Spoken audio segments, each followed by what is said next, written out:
Vijayawada bus stand కాడ ఆగాను నేను ఆటో. అక్కడ ఒక అతను కిరాయికి వెళ్దాం వస్తావాయా అన్నారు. ఆ విధంగానే కిరాయికి వస్తానన్నా. అప్పుడు అతను బండి ఎక్కాడు. ఎక్కడికి వెళ్ళాలన్నా అన్న. పీవీపీ కాడికి వెళ్ళాలి అని చెప్పాడు. సరే ఆ విధంగానే తోలుతా ఉన్నాను. ఏందన్నా పీవీపీ కాడ ఏంది అడవుడు, ఏంది పీవీపీ కాడ ఏంది పని అన్నా అంటే ఆయన చరిత్ర చెబుతున్నాడు. నేను ఎందుకు వచ్చాను, నా ఊరు హైదరాబాదు అన్న. ఇన్స్టాగ్రామ్లో ఒక అమ్మాయి పరిచయం అయింది. ఆ అమ్మాయి విజయవాడకు వచ్చి నాకు ఫోన్ చేయమంది. అలాగే విజయవాడ బస్ స్టాండ్ కాడికి వచ్చి నేను ఫోన్ చేశాను. ఫోన్ చేస్తే పీవీపీ కాడికి రమ్మంది.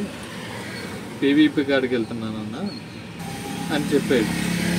ఆ తర్వాత పీవీపీ కాడ దించాను.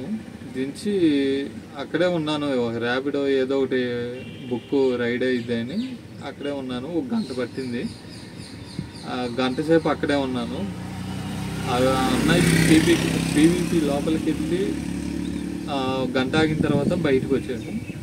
అప్పుడు కూడా నేను అక్కడే ఉన్నాను. ఇక నేను అతని దగ్గరికి వెళ్ళి ఏందన్నా ఎక్కడికి వెళ్ళాలి, ఏం బయటకు వచ్చావు కనపడిందా, మాట్లాడావా అని అడిగాను. అడిగితే సరే బస్ స్టాండ్ కాడ దించు, నేను మాట్లాడతాను నీతో అని ఆటో ఎక్కాడు. బస్ స్టాండ్ కాడికి వెళ్తుంటే ఆ అన్నయ్య చెబుతున్నాడు, నా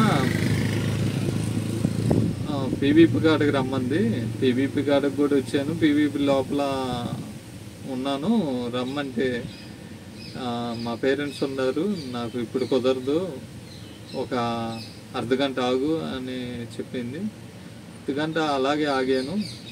మళ్ళీ ఫోన్ చేసి నాకు ఈరోజు కుదరదు, తర్వాత కలుద్దాంలే అని చెప్పేసరికి ఇక నాకు బాధేసి నేను ఏం మాట్లాడకుండా ఇక ఇంటికి వెళ్తున్నాను, హైదరాబాద్ వెళ్తున్నాను మళ్ళీ తిరిగి అని అన్నాను.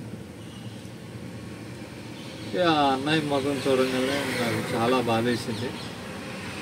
ఇంకేం చేస్తాం, తప్పదుగా. కానీ ఇలా చేయటం తప్పు కదా, మీరే చెప్పండి.